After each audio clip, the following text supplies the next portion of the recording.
Welcome to the Why on Earth Community Podcast. I'm your host, Aaron William Perry, and today we're at Joyful Journey Hot Springs Spa, visiting with Elaine Blumenhein. Hi, Elaine. Right. Hi, Aaron. How are you doing today? Well, I'm doing well, especially now that you and Caressa are here, and thank you for being here. Thank you. We're really excited to be here, and I'm thrilled we have this opportunity to share the story of Joyful Journey with our audience. And we're going to be talking about a lot of different aspects of this beautiful healing spa with natural hot springs waters and all that you've helped create here, Elaine, over the last several years. Thank you. Elaine Blumenhein acquired Joyful Journey Hot Springs Spa in 1998 when it was just 3 pools and still named after the town where it stands, Mineral Hot Springs. She moved to the area in 1999, and since then, Elaine has added yurts, lodge rooms, teepees, a large retreat center, a geodesic biodome greenhouse, an 11-unit labyrinth, and more recently, 2 electric vehicle charging stations, plus numerous other aesthetic touches that have made this a true sanctuary for the soul. After living in the nearby spiritual mecca of Crestone, Colorado for 20 years, Elaine recently moved back to Boulder to spend more time with her family. Her blessings and prayers reach Joyful Journey on a daily basis as she continues to contribute to the day-to-day activities. And Elaine, calling this place a sanctuary is so spot on. It's so true. And I've personally been coming here since I was much younger. Over all these years, it's been such a wonderful haven and escape from the Front Range. And I wanted to ask you to describe to us, where are we and what's going on here. But first, let me just mention to our video audience, here we are sitting under the bright sun, which in the world of video production is something you basically don't ever do because of the shadows and all the lighting that we're experiencing. But we thought, especially after the snowstorm we had yesterday, it would be wonderful just to be out in the sun and the elements with you all, with the water right behind us, and in the background, the Sangre de Cristo mountains. And so that's our setting, and so that's why we're out here in the sun. So tell us about Joyful Journey Hot Springs Spa. One thing I do want to say before I go back to the beginning is that I had a great general manager come and help me with all these things that you've mentioned, like the aesthetics, adding things, and making it such a special place. That's Theo Boudreaux, and he has helped with the creation of so many things. So I want to give him credit. A big shout out to Theo. Yes. Great. So, you want me to start at the beginning, how I ended up here? Let's do that. That's a long time ago. Well, I have to say, I kept getting messages from Spirit, from the Divine, that I needed to come down and bring feminine energy and wisdom into the waters in this place. That was way back in I moved down here in 99. And I had a vision for what I needed to do, but no idea how I was going to do it. And I just kept hearing that that's what I needed to do. And I walked the land many times. I have been told that this land had a curse on it by the Native Americans, and no business would ever succeed because anything that had been started here as a business had not succeeded. So I said, well, I don't believe in curses, for one thing, and I believe in working with the energies, the spirit energies of the land and the waters.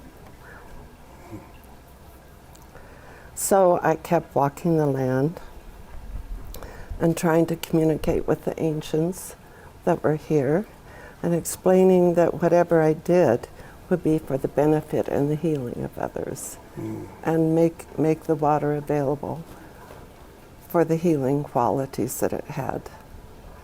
And at first I felt the energy of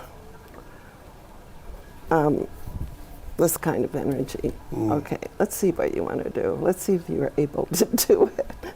So I just kept walking around and talking with the spirits, and there's a wonderful place up here on Meditation Hill, we call it Meditation Hill, where the original waters came through, I think thousands of years ago.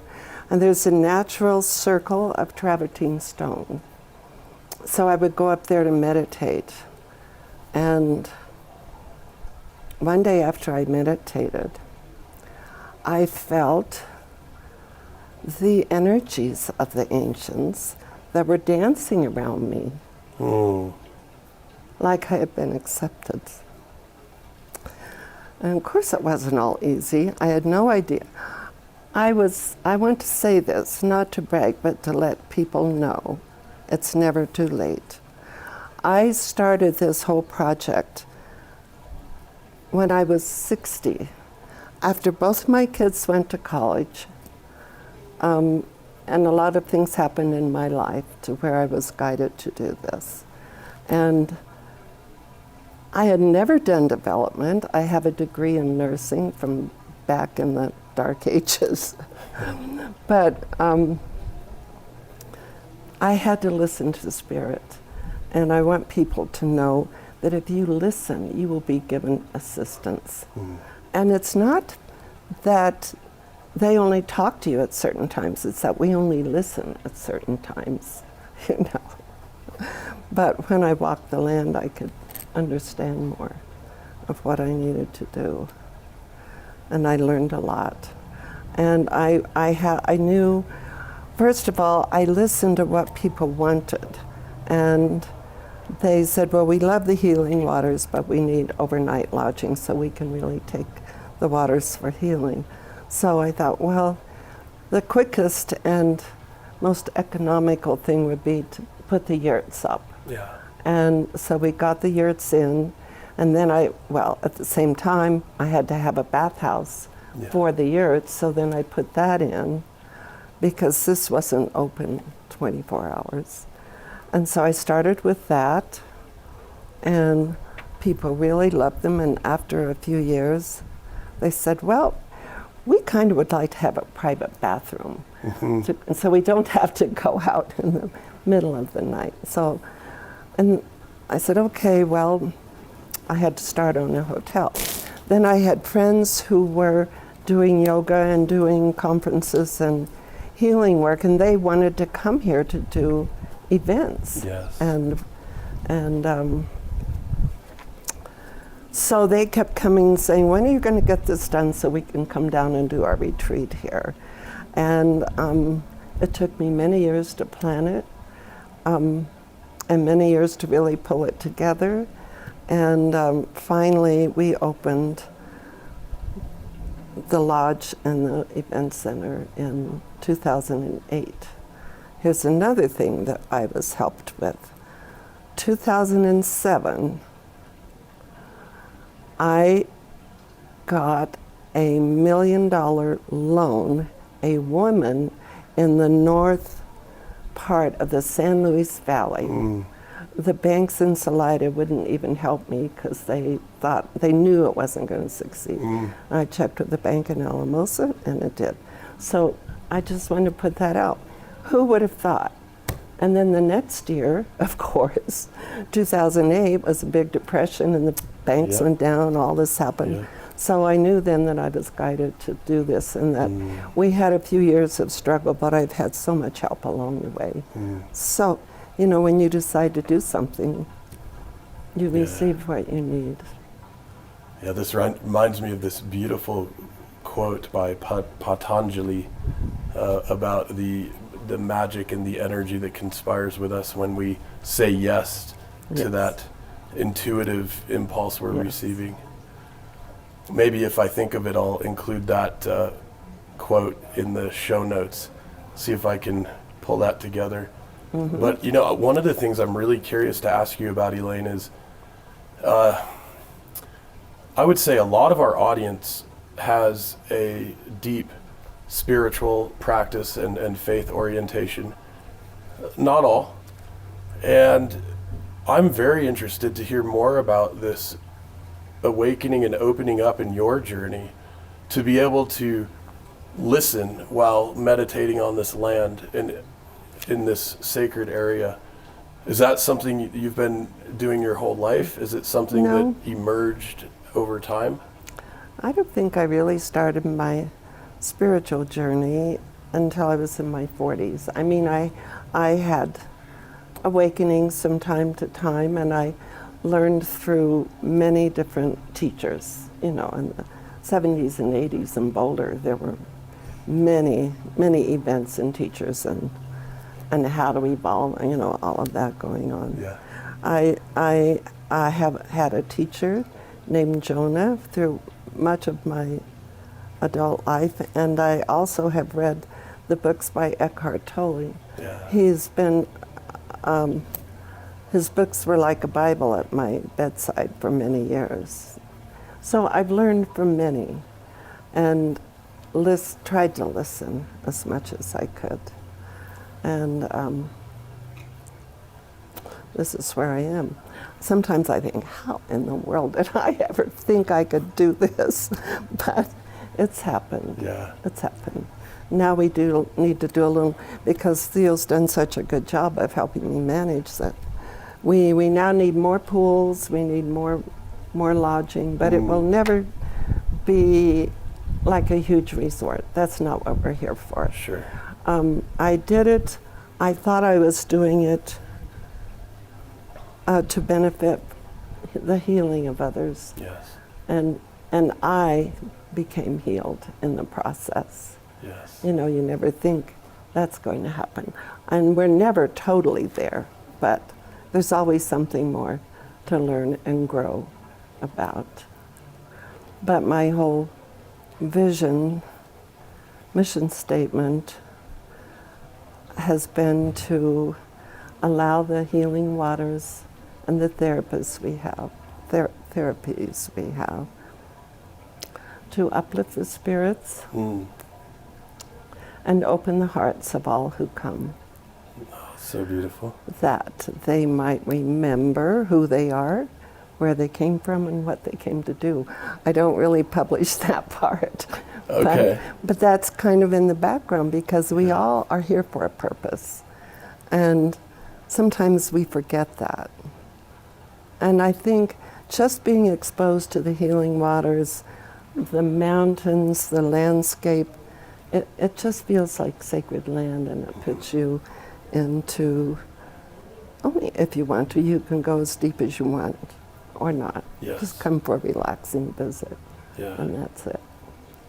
You know, I feel so fortunate to have lived in Colorado for so many years with many different healing hot springs. And of course, in other parts of the country, other parts of the world, access isn't necessarily quite as easy as we have it around here. And that said, I am also struck that in so many traditions all around the planet, getting into the waters for healing is essential, right? So the mikvah tradition of the Hebraic culture, the ways that people interact with water in the Islamic world prior to going into the mosque, the bathhouses of the Middle East Mediterranean region, and of course, hot springs around Turtle Island. The Americas here have been sacred to so many different tribes over time periods that some of us probably don't really even know. And I'm struck that more and more of us in our culture, as our culture is in the process of healing, are connecting to the water in this mindful and deep, heartfelt way. And my own personal experience tells me that our relationship with water is critical, it's essential. And clearly you're embodying that and exhibiting and articulating that. I'm wondering, what kinds of transformations have you seen in others who come here and experience this perhaps for the first time in their lives? Is that something you get to witness? Yes. We've had, I'm not here all the time anymore, but we many times we hear stories about how it's affected people, how they have, and also some of our deeper therapies that we've had for them can also assist with the waters. It's amazing. It's such a joy to hear that. It makes me think, okay, this is why I was guided to do this, really. And I'm sure Charmaine can tell you a lot more because she's in that area of the groups that she probably hears a lot more than I do right now. Yeah. It's very healing. Maybe I'll just share with our audience that a little later in this episode, we're going to have Charmaine and Jason on as well, talking about some of the programming here and an upcoming event that Jason's leading in a couple of months. It'll be about a month or so once we publish the episode. And so we're really excited to be able to share more information on all of that with you as well. And, I'm just so touched by the way that this healing spa has not only the waters to connect with, but also these sacred sites around the property. And you mentioned the meditation circle, and I wanted to ask you about the way you arrange the benches up there, because I think that's also a very important, it might seem like a minor detail to some, but I think for many of us, we would understand this to have great significance. Mm-hmm. I really tried to work with the energy of the ancients because they allowed me to be here. And so I put I found 4 concrete benches and I placed them in the 4 directions up on top of Meditation Hill. And people have gone up there many times. They've treated it as an altar. I would find all sorts of things that they put up there. So I know that they treated it as a very special sacred place. And I've always thought, and we have always treated these waters as a very special gift from Mother Earth that we needed to honor. And we just the whole ambiance that we try to set up here, we try to create that. It's not always easy. You have people come here, they've got the weight of the world on their shoulders and they're cranky and they've driven hours to get to this place. And I've just told my front desk, you have to just be patient and let them get to the waters as quickly as possible. Yes. And then they come out with a smile on their face usually and they're all happy. Yeah. So it's magical waters. Yeah, these waters are so magical, and I love, by the way, we're staying in one of your lovely rooms here, and we're here for an event, the 11th annual San Luis Valley Seed Exchange event, which is just a wonderful gathering of folks, farmers, healers, seed savers, gardeners, working on increasing resilience and sovereignty and stewardship and regeneration in our food systems. And in the room, of course, is a booklet that has some information about this place. And I was struck that it describes the minerals that are in the water in such detail, and really goes into how these different constituent minerals that are naturally in these waters are helping with our mind, body, and spirit healing. And I was wondering if you might speak to that a little bit. Well, yes, that's why people come. Yeah. That's one of the reasons why they come. But it has the perfect balance of minerals for arthritis and bones and joints. We have many times in the past, I don't know now, I haven't been here, but we would have people that climbed the mountains, that were on bike rides, and they would come here to soak after. We've had a lot of athletes that have come here for that. And we have people that come here. I had one man that used to come 3 times a week, and he said, this is my insurance for my arthritis. This keeps me healthy. I don't have to take any medications. I come here 3 times a week. So it's got boron, calcium. I don't have the list in front of me. And it has a little lithium, and you know what lithium is for. So I used to have a young man here who was bipolar, and he said, all I take is St. John's wort, and I come to your waters and soak whenever I can, and that keeps them. So it has the minerals for digestion, it has a little arsenic in it. Yeah. And that actually is that keeps the bacteria count down. Yeah. So we've never had any issues with people getting anything from here. And of course, too much arsenic isn't good for you, but a little bit is really very good for you. Trace and your amounts. brain and, everything. Yeah. So you name it, it's got something in the waters that's good for you. Yeah. Your skin, the silica, all kinds of things. Yeah. It's Whatever's so happening. lovely. Healing waters. And the yurt spaces are magnificent, and there's also a grow dome, as we mentioned, and one of our sponsors is Growing Spaces, who creates these grow domes. And I was in there last summer on our way down to actually interview Lem in Pagosa Springs. Oh. And it was such a joy. And maybe you could share with us a little bit about what goes on in the grow dome throughout the year. Well, it's, I originally put it there because I thought it could be a place to grow food and flowers. I always wanted flowers in the bathhouse, in the places year-round, because flowers are such a pure form of spirit energy that's given to us.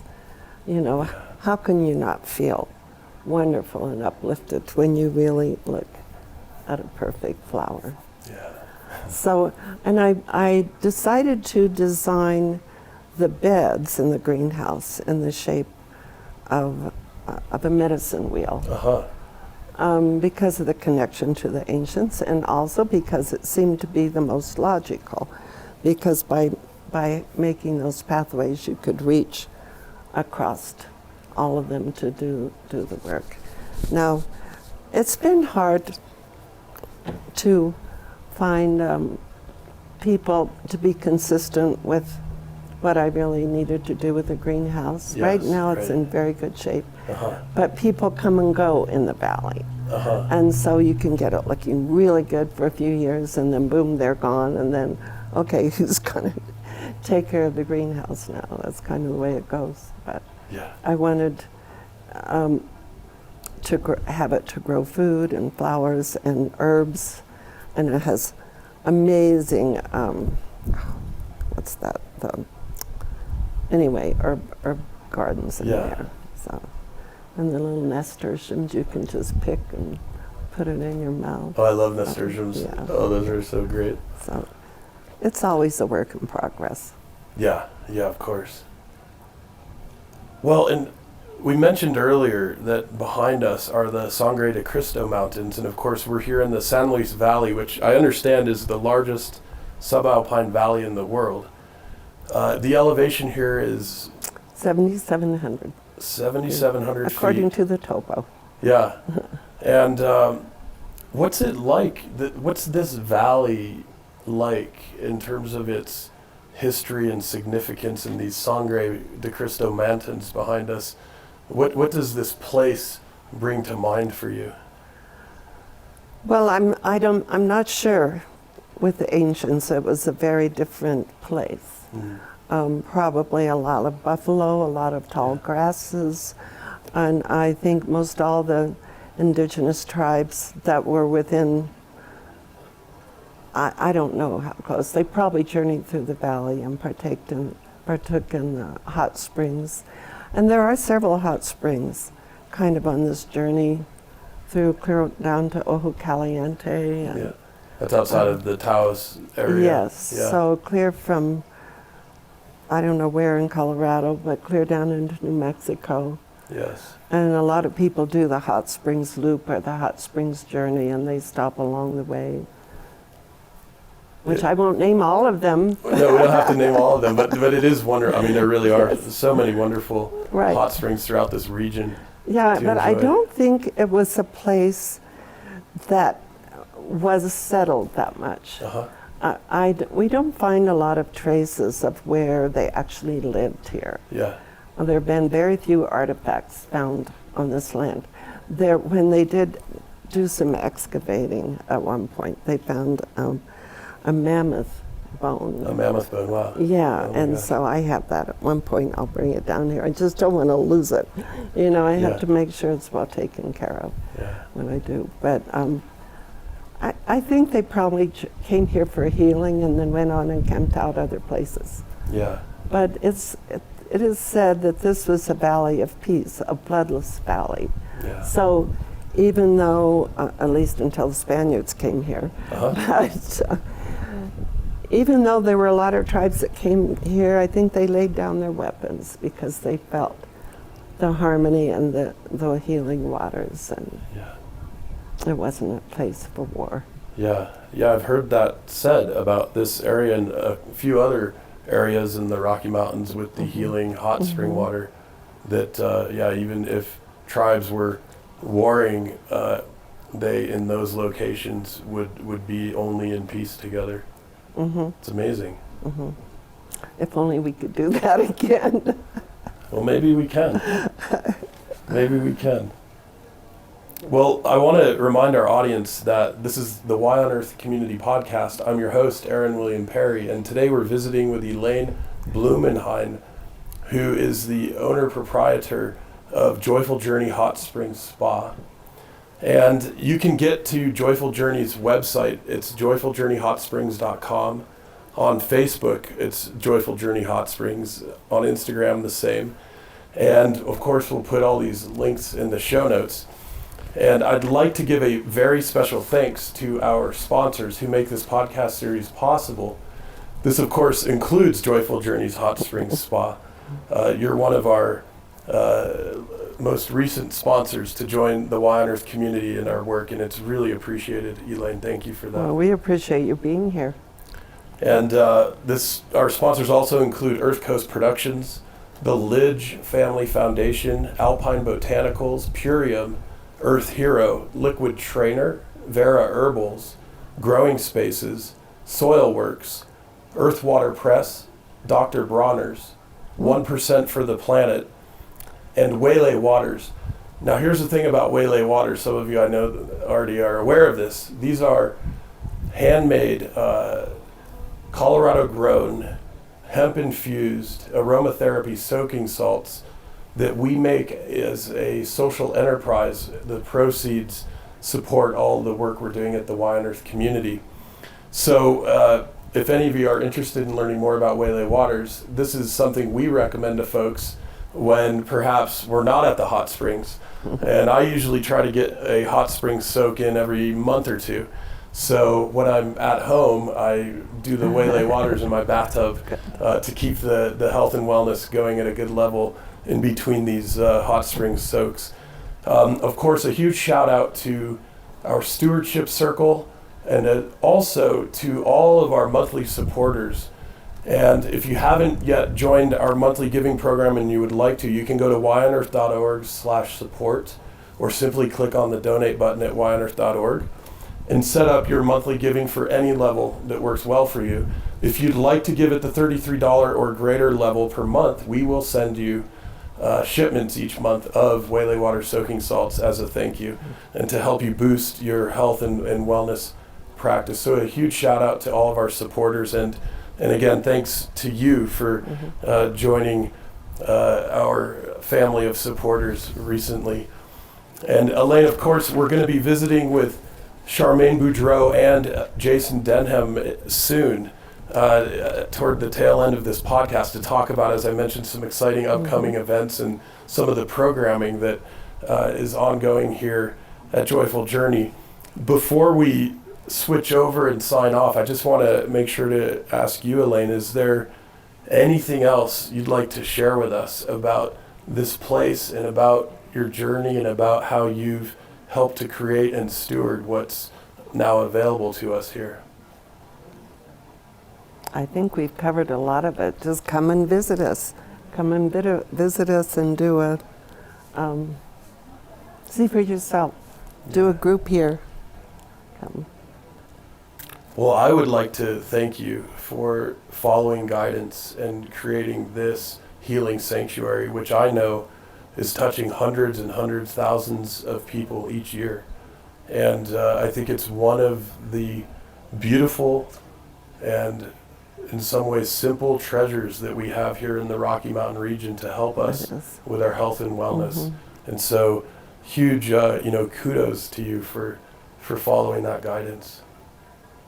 I'm glad you're here to appreciate it, and I'm glad that at times I thought, what am I doing? I have no idea what I'm doing. It's been so rewarding to see the people that have been helped by the waters and by coming here. It just makes my heart feel so full. And it's wonderful to have you here and to be able to share this with so many. So thank you. Yeah, thank you, Elaine. Thank you very much. Okay. Before we transition to speaking with Charmaine and Jason, Elaine wanted to share a special message. I am forever grateful to my former husband and dear friend, Dick Blumenhein, without whom I would not have been able to fulfill this vision. And we continue to work together as friends of the heart. Thank you. So we're here now with Charmaine Boudreaux and Jason Denham talking about the programming here at Joyful Journey Hot Springs Spa and some of the upcoming events, one very special event in particular. And before we dive into talking about what's happening, I just want to mention that Charmaine is the group coordinator here, and she is helping to facilitate and curate incredible events for all kinds of groups and gatherings, including, as I mentioned earlier, the 11th annual San Luis Valley Seed Exchange that the Y on Earth community has had an opportunity to participate in. And she is also a Wonder Woman, bringing much of the joy to Joyful Journey, as well as being plugged into some of the work we're doing through the Y on Earth community, including some editing on a few of our writing projects, which is just a lot of fun. So we're probably not going to talk much today about grammar, I guess, Charmaine, but we do talk about grammar sometimes. We do, yes. It's nice to have someone who appreciates the English language like I do. Yeah. Absolutely. Yeah. And Jason, when we, in a few minutes, chat about your upcoming offering, I'll provide a bit more biographical information about you and what you're sharing. But just to kick things off, I just want to say welcome to both of you to our podcast episode. And I'm really excited to be able to share with our audience what you guys are helping to create and curate together. Thank you. Thanks so much. Yeah. Happy to be here. Wonderful. So, Charmaine, there is so much happening here that may not be all that obvious at first glance. And as I get to learn more about the offerings, about the approach to health and wellness that is really keeping in mind the way so many of us are living in high energy and sometimes even high stress scenarios in our day-to-day lives, and that when we come here to this sanctuary, there is an opportunity for us to really decompress and deepen and heal and relax. And I want to ask you, what is it that is your source for such insight and wisdom and calm as you're helping organize and curate all of this? First and foremost, it's the philosophy of the honors. I'm the general manager. It's a place to heal, and of course, in conjunction with that, it's the healing waters. The waters are amazing here. As Elaine expressed in your conversation, I've heard people come in from big cities grumbling at the front desk. I'm close enough to the front desk, and once they get in the waters, come out and apologize. I mean, they're just lovely waters. They decompress people, and people don't realize how much they need them, or even how much they contribute to their well-being. But once they are aware, they keep coming back. Yeah, it's good stuff. And we have a lot of people that come through here who are healers. Yeah. Whether it's in the arts, the creative arts, whether it's in yoga, meditation, they use the waters to heal themselves, and then they also spread their energy and create a calming effect for the space. I'm very impressed with the people who come here to do the work. There's a lot of people that come here through retreat, and they're willing to lay down their egos and receive some needed respite. And it's very impressive, very impressive. I like this phrase of receiving needed respite. Sounds like that could end up in a book or a poem or something. Has a nice someone's sound going to do it, it's you. You know, I was just struck arriving here a day or two ago to see there's a daily yoga class on offer. There are art classes on offer. There's a labyrinth that Elaine told me earlier is modeled after the 11 section labyrinth at the Chartres Cathedral in France. That's correct. And so there are so many ways people can drop in and engage in addition to the waters themselves. That's true. That's true. The labyrinth was built in 2017. It was designed by a Frenchman, and we had a retreat group come in on Easter weekend in 2017 who built it. Wow. Yeah. So that probably was a bit of a ceremonial process. It was a huge ceremonial. And there's a shout out to Marquita Oliver, who was the event coordinator before I got here. And she put in a lot of work. She worked with Elaine very closely to create a space and place for people to come and retreat. And she was here at the time when the labyrinth was built, and it was very ceremonious. And then, as Elaine mentioned, the meditation hill, people go up there.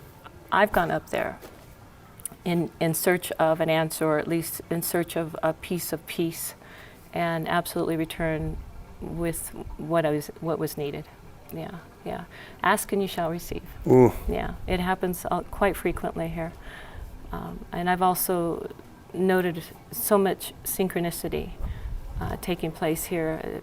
I've heard so many stories about people meeting people here that they needed to meet, people working for the same company in different different areas of the world who connected here and didn't even know they were going to be here. Family members who hadn't seen each other in years have reconnected here. It's the healing waters and the healing, they call it the mystic San Luis Valley for a reason. It's pretty magical between the space and the place and the people that come here seeking, whether or not they know they're seeking. Yeah, it happens a lot here. Yeah, I'm honored to be a part of it. I really am. Yeah. It's so beautiful. And you know, this seed exchange event has been such a joy to be a part of, and there are so many people you've helped bring together who are truly working at the roots, literally and figuratively, of establishing saner, more resilient, more socially just, localized, regenerative food systems together. And it's such a joy to feel that community here over these last couple days. And I thought maybe I'd ask you to just share with us a bit about what goes into bringing something like that to life. Well, first and foremost, you have to have the support from Elaine and the general manager, who understand the benefit it brings to the community. Yeah. It's huge, and people love it. They don't make any money off of this program. It is a community event. And for this year, in fact, the last couple, 2-3 years, Cherie Allen has been contributing and making this unfold in a what looks like a coordinated fashion, and there are a lot of things that come together. The community sponsors, if they go to the Seed Exchange website, they'll see a list of sponsors that contribute to the program itself. The vendors who want to be a part of it, who have the hemp products, the non-toxin makeup, the seeds, the number of people who bring their seeds. I'm just so impressed every year with people who come with their baskets and contribute the seeds to the community. It's just amazing. And the joy they have when they share their knowledge of what works and what doesn't work, what works in this climate. Because, as you know, in Colorado, not everything grows at this altitude. And if you can get it to grow, it takes some time and some special care, and they're willing to share that information with each other. It's a beautiful thing. It really is. Yeah. And thank you for being part of it. You were a big part of that. The soil regeneration discussion we had yesterday, and the water stirring ceremony was amazing. It brought a lot of people together in a very healthy, positive way. So thank you for that. My pleasure, absolutely. It was a real joy and honor to be able to share in that way. And yeah, it's whenever we're doing the biodynamic stirring work together, my arms tingle the next day, I notice, and I'm feeling some of that right now. So Awesome. it's a lot of fun to be able to do that together. Thank you. Yeah, it was well received, and it was a lot of people walked away with a euphoric feeling. They felt like they were just really contributed to a global. It was very cool. Yeah, I was impressed, very impressed. And then Cassandra with her sound healing during the process was an added benefit. Yeah, it contributed. So yeah, that was with Caressa. We've done a handful of events together where we do her sound healing work with the crystal bowls and even other instruments sometimes, and the biodynamic stir, and those go so well together. And really, I'm excited about some of the emerging research around resonant frequencies, sound healing, and how that overlaps with the work with the water. And there's so much that I think we can do in a very simple fashion to bring those two together even further. Well, you call it a simple fashion, and it is in its elegant simplicity. Yeah. But it takes a lot for you guys to do what you do. There's a lot of energy that you circulate. So thank you for that. Yeah. Absolutely. Yeah. So much fun. Well, I want to talk about this event coming up in just a few weeks, and I would say, Charmaine, if you could, to please kind of frame the context for this 5-day special event coming up, and then from there I'll introduce you, Jason, and talk about that really wonderful offering that I truly hope several of our audience will be able to participate in. Sure. Joyful Journey is known for hosting retreats here. We've been very fortunate to have some, as I mentioned, some very good healers that come here and invite other people to join them in the healing process. And so we have retreats throughout the year. This one we wanted to put together to honor the healthcare workers and the caregivers who have been through so much in 2020. Yeah. Everyone has been through a great deal. We just thought that these people had seen an excessive amount of I don't want to call it just stress, because stress has all kinds of negative connotations, but my goodness, they've been exposed to so much, and they've been the frontline people in dealing with this pandemic. So we wanted to honor them and bring them here for 5 days, starting June 29th.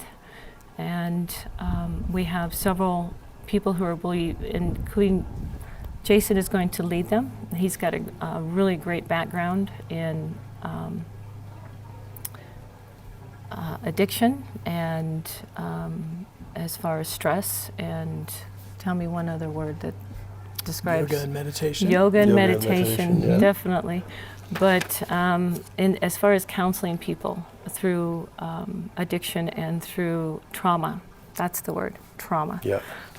He's got the expertise to do that. We're going to bring in Cynthia Tennyson, who's an RN, and she is going to help with nutrition and keeping it simple. The title of her discussion is "If We Are What We Eat, I'm either fat."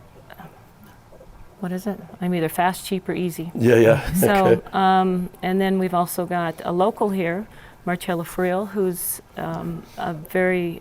she's an author, and she's going to be doing EFT for tapping.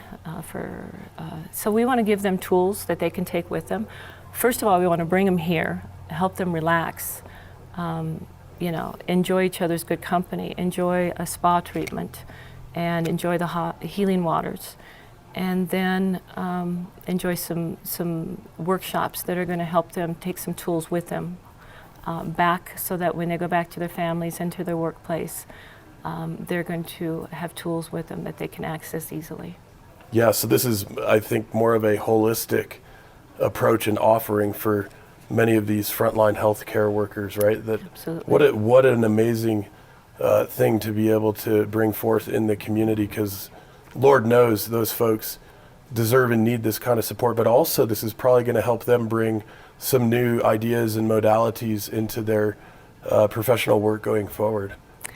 I think that's why people retreat. Yeah. You get away from the day-to-day activities, and you get to think outside your normal routine, Yeah. and you come up with some new ways to do things. Yeah. So you're right. That's a great reason to come here. Yeah, absolutely wonderful. Yeah. So Jason Denham is a life and recovery coach, as well as yoga, meditation, and Pilates instructor who founded Grateful Moves. In his former life, Jason was a caregiver for 15 years, working as a mentor, coach, and program director in various therapeutic wilderness and residential settings. In those roles, he worked with small groups to help clients communicate more effectively, set boundaries, emotionally regulate, and work through trauma by connecting mind and body. As a former caregiver who knows how taxing the role can be, Jason is very excited to be hosting the Art of Well-Being, a restorative retreat with Joyful Journey Hot Springs Spa for caregivers and healthcare professionals. So Jason, first off, let me just say the retreat, joyfuljourneyhotsprings.com/artofwellbeing is how you can get to the retreat, and if you'd like, sign up and be a part of this experience. My gosh, the work you're doing and the background that you're bringing to this is so important. I want to ask you, how does somebody like you get into doing this kind of work around things like trauma and some of these very challenging aspects of the human experience that many of us have to work our way through over time? Well, I guess I came across that by having my own experience with it. Yeah. Running away from a whole bunch of trauma and a lot of challenges for a long time before realizing that what I needed to do was address those things and to come into my own body.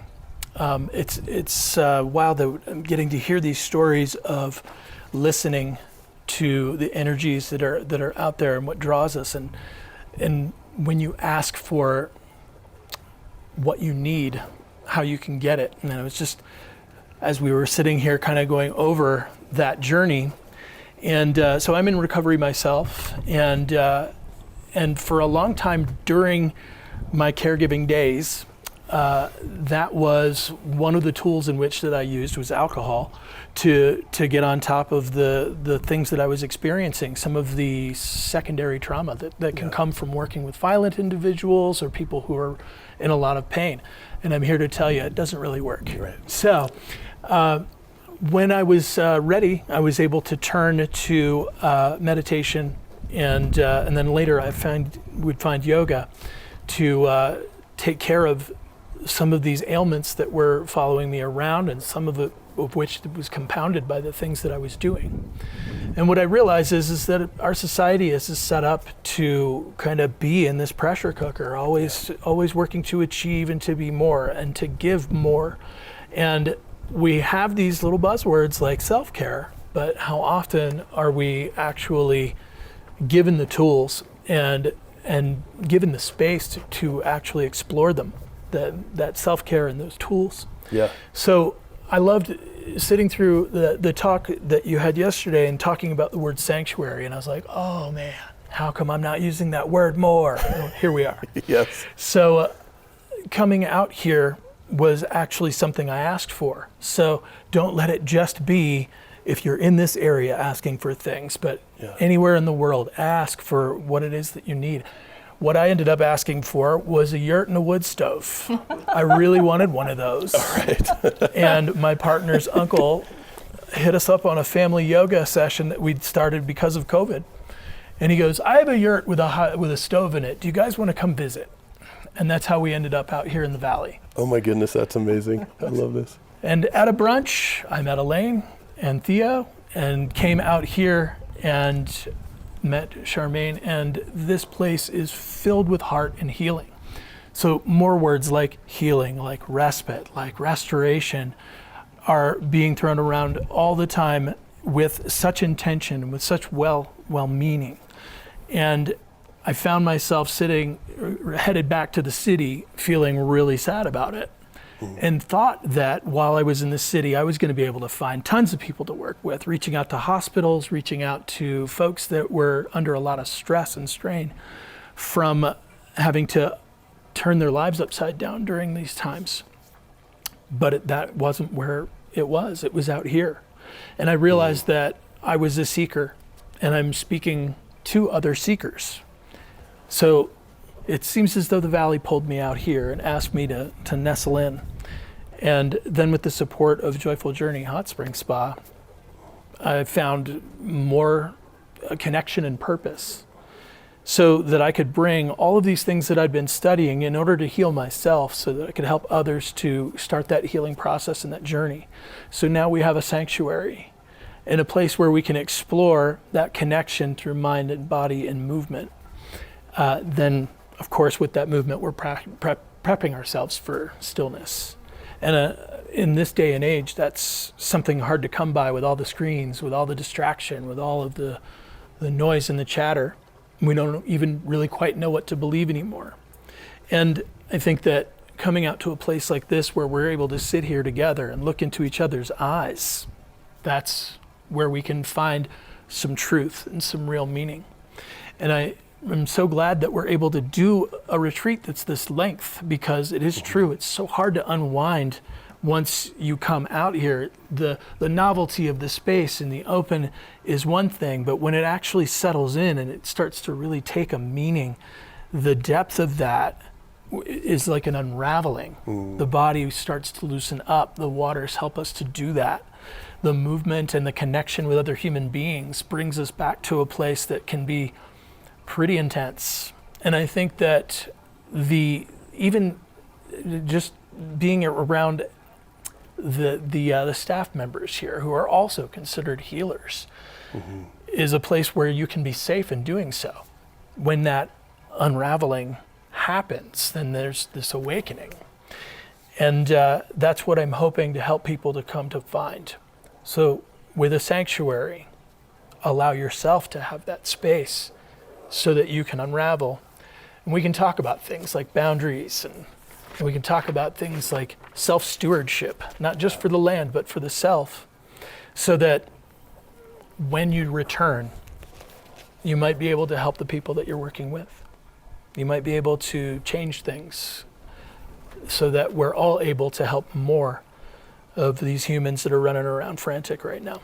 Yeah. And I think that my recovery journey really helped to prepare me for this, because I have dealt with being a person who's running on fumes, who's doing all the things that, I'm going to use a bad word here, the wrong things. Okay. And by having done them that way, recognized how to correct the course. It is my hope that we can actually build a community of people that helps to spread. And we'll invite the seekers who come here, and those who aren't ready yet will be thinking about it for the future, because we hope to run many of these events for a long time. Absolutely beautiful.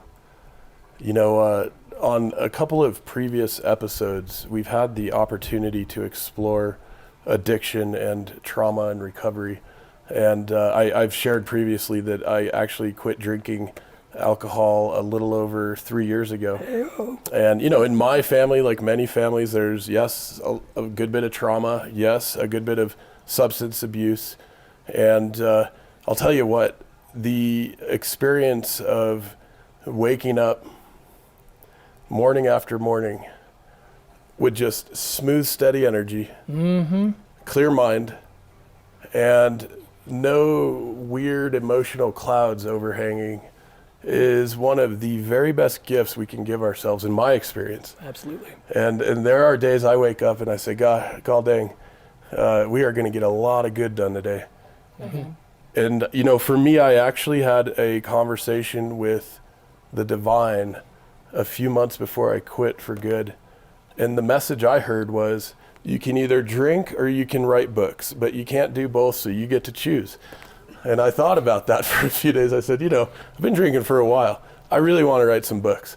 And so, you know, that's kind of how that unfolded for me. So I bring that up not because, you know, my particular story is of any importance, but that I can really personally relate to and appreciate how important it is that we have these conversations and that we invite others in our community to take that pause if there is a struggle around trauma and substance abuse and other things that go in that complex, that we can take that pause and get into this. I love course correction as a concept. Head in a different direction, right? There's that old adage, you know, if we don't change the direction we're going, how does it go? If we don't change our direction, we'll end up where we're going, or something like that. And you know, so here we are, right? It's real live people who have these real simple choices we're making every day. And I am just so honored to be able to visit with you, knowing the kind of work you're doing and the people that you're helping through this work. Thanks, man. A synchronistic event, meeting Jason. I'd been wanting to pull a retreat together for several years since I started at Joyful Journey. And when Jason and Brittany showed up, the dynamics were such that this is going to happen. You know, he has the skills, he has the knowledge, he has the desire to help people go through this process, and it's gonna evolve, and we're gonna contribute to the well-being of others. We're gonna help restore people, and I'm honored to know him. Yeah. Thanks, Charmaine. That's so beautiful. I'm excited. I'm excited also. And I wanted to ask, because it jumped out to me a little bit, Jason, about some of the work that you've done with the wilderness therapy orientation. And it's something that's been on my mind for a while. I actually studied the eco-psychology movement in great depth about 20 years ago. And I'm thoroughly convinced that an intimate connection with nature, with the living realities of this planet, Gaia, that we all share, is actually essential to our psychospiritual health and well-being. And I would love to hear more about what you've done and what you're thinking about doing going forward. Without question, I believe with you. The woods work, nature heals, and it is something that had to do with my recovery journey. Was I used to work shift work, so I'd work 8 days at a time and 6 days off. So I'd feel like it was like going to the woods to heal for 8 days, and then I'd just wreck myself for 6, for about 5 of those days. And it wasn't until I did get a little stretch of sobriety, and I started to realize that the earth was trying to heal me every time I went to work. And I was like, oh my gosh, it was knocking on my door the entire time, just going, hey, this is it. This is where you get better. And that ended up becoming what I think of when I think of what is holding me and what is bigger than me. And that kept me working in that industry for a very long time, though the work was so very difficult and the humans that we work with had so much to deal with. The reward was incredibly worth it, because taking people out of city life or whatever their ailment might have been and placing them there and sharing food with them and preparing it while sitting in the dirt and getting it between your toes, it's everything. And it takes us back to something that our bodies know and are programmed for. Yeah. It's as though we only recently forgot this. And it was so much fun to always ask students, like, how do you feel now that you've been out here for a week and everything? Oddly, this feels like being home. Yeah. And it's like, right? We haven't been inside houses that long. Yeah. This is home. Yeah. And once you can get past the bugs, they're actually quite cute. It's okay. But it was such a special time and place, and so much more went into my own growth and healing from that than I think I could ever have given the kiddos that I worked with or the young adults. And because of that, also what you talked about yesterday in connection with the soil resonated so deeply. And I think that's one of the first things I did when I came out here is I whipped my shoes off and put my feet in the dirt and started walking through the grass. I think that's how we met, right? And yesterday I wanted to go bury my hands and feet in the dirt and just sit there for a while, you know? Yeah. There is that transference and that acclimation to the earth that you're standing on, and to be connected to it is to feel a sense of calm and hope when all of the plastic things that are booping and beeping at you are going wild and crazy. It's just a matter of being willing to put them down. And I'm not going to lie to you, I still struggle with those screens myself. Still an addict. Yeah. So Yeah. Me too. Yeah. And we haven't brought up that Joyful Journey is an oasis. I mean, it's out in the middle of nowhere. You're 15, 20 minutes from any town or activity. And when people get here, they're in awe. We don't have TVs in the rooms. We don't have refrigerators in the rooms. Elaine purposely created this atmosphere to connect with nature. And that's what people need to do more often, absolutely, especially when they've been isolated the last year in their own homes. Yeah, absolutely. Yeah. So should you come to this retreat, Yeah. we are also going to be walking the grounds out on our great and blessed Labyrinth, and taking some time to really recognize what it means to take steps, and through that hopefully connect to the earth a little bit more.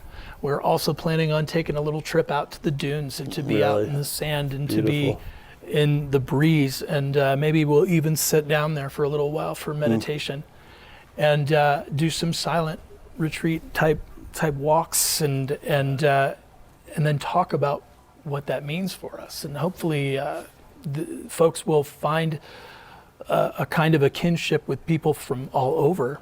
I think we've got some folks that are coming out from Florida even. So from all over the country, that through these screens that I mentioned and trying to demonize just a little bit, it could be a way for them to actually connect through things like Facebook, and to continue to encourage each other to create respite, to find sanctuary, maybe find their way back here on an annual basis. Great idea. Great idea.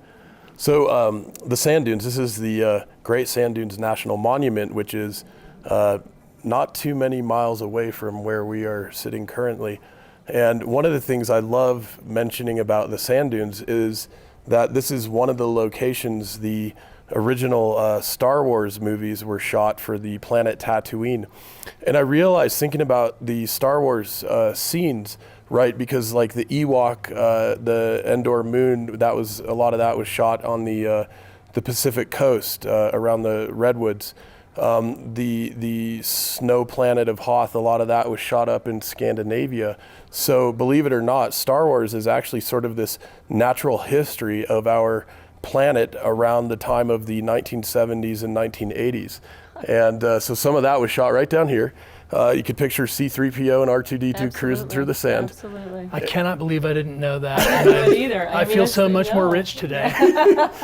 Yeah, well, we like bringing up Star Wars now and again. Yeah. But, and one of the things you were saying earlier reminds me of another reference that ought to be common to many of us, and it's a scripture reference about seek and ye shall find, ask and you shall receive, knock and it shall be opened to you. And I've heard you both using this kind of language here over the last few minutes. And part of the magic that I'm feeling coming through what you're creating together is it is probably opening doors for people that will be life-changing. And to be able to create and offer that sort of transformational experience to me is so laudable and so important in these times in which we're living together. Thank you. Yeah, it's an opportunity. It's needed, and we are focusing on caregivers and healthcare workers on this one. Other people need it too, and we hope to increase that demography over the course of the number of retreats we're able to contribute to the well-being of others. A restorative retreat. I'm looking forward to it. Yes, indeed. That reminds me of another thing you were talking about yesterday, about how Joseph Campbell called George Lucas one of his best students. That was incredible. I didn't know that either, and happen to be a fan of both those people, because the Joseph Campbell is and the hero's journey is something that we used throughout the wilderness experience, and something I think about on a daily basis. And this retreat could be your call to adventure. And there will be things that will be happening, like identifying dragons and hopefully finding some people with some wisdom to share that will be that life-changing thing, and you can take this on a return to the people that you care about. That's exciting. I've got a big smile thinking about all of this.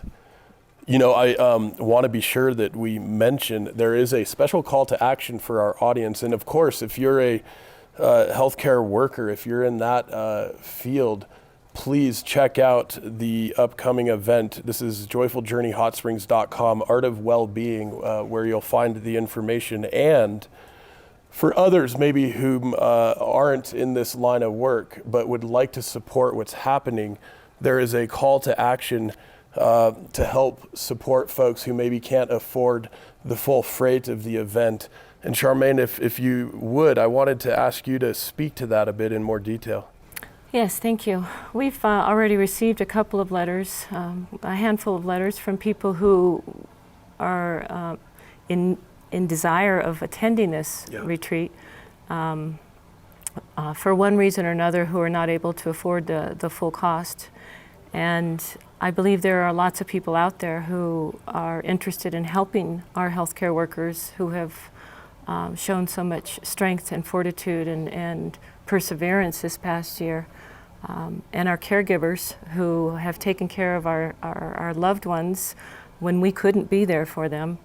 I have no doubt that there are people out there who would be interested in sponsoring people to come here, get some respite, get some tools, additional tools, so that again they can go back and take care of the people we care about.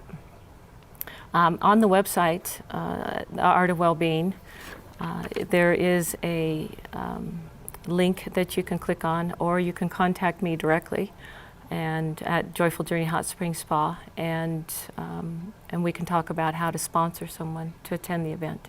Beautiful. Mm-hmm. That's so wonderful, Charmaine. Mm-hmm. And I also want to mention that Jason, your work, Grateful Moves, folks can find out more information about that at gratefulmoves.com, and that's grateful spelled with the number 8, so GR8FUL moves.com. And we'll put all these links in the show notes, of course. My goodness, my friends, it's such a pleasure to be able to visit with you today. And before we sign off with this episode, I want to invite each of you, if there's anything else you'd like to say before we close for now.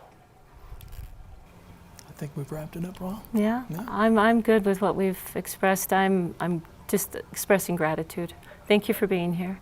Thank you for contributing to the well-being of others through your podcasts, the environmental and the social aspects of it. Thank you. I've listened to quite a few, and I think you're doing a bang-up job getting the word out. And thank you for including Joyful Journey in the process. Yeah, thank you. Well, thank you, Charmaine. And one of I tell you what, I really enjoy this podcasting thing, and it was not a premeditated, planned deal. We just started Artem at Earth Coast Productions, and Artem's on our board of directors. We were visiting some farms, and he does a lot of videography work. And we thought, well, let's start interviewing people and see what happens. And lo and behold, before we knew it, we had this little series going. And I'll tell you, the key is interview really interesting people doing really important work, and the rest seems to take care of itself.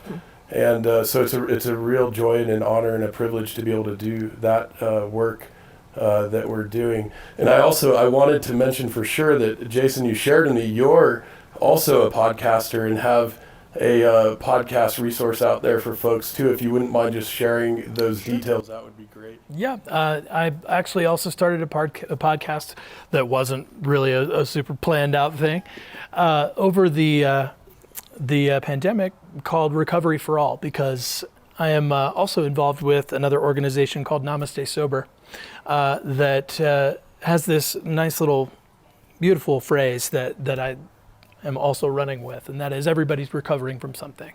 So there are so many different ways in which that we can talk about recovery, be it from the traditional substance abuse kind of track to whether or not you're recovering well from doing lots of exercise and activity.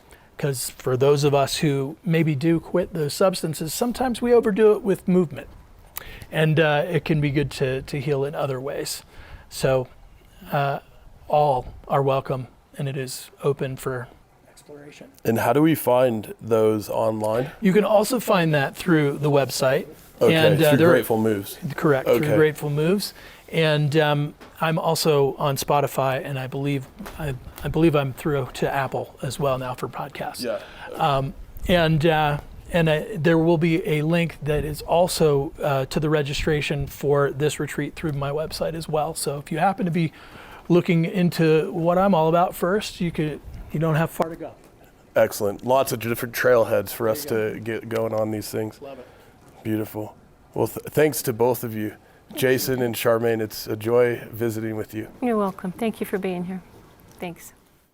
The Y on Earth Community Stewardship and Sustainability podcast series is hosted by Aaron William Perry, author, thought leader, and executive consultant. The podcast and video recordings are made possible by the generous support of people like you. To sign up as a daily, weekly, or monthly supporter, please visit yonearth.org/support. Support packages start at just $1 per month. The podcast series is also sponsored by several corporate and organization sponsors. You can get discounts on their products and services using the code YONEARTH, all one word with a Y. These sponsors are listed on the yonearth.org/support page. If you found this particular podcast episode especially insightful, informative, or inspiring, please pass it on and share it with a friend whom you think will also enjoy it. Thank you for tuning in. Thank you for your support. And thank you for being a part of the Y on Earth community.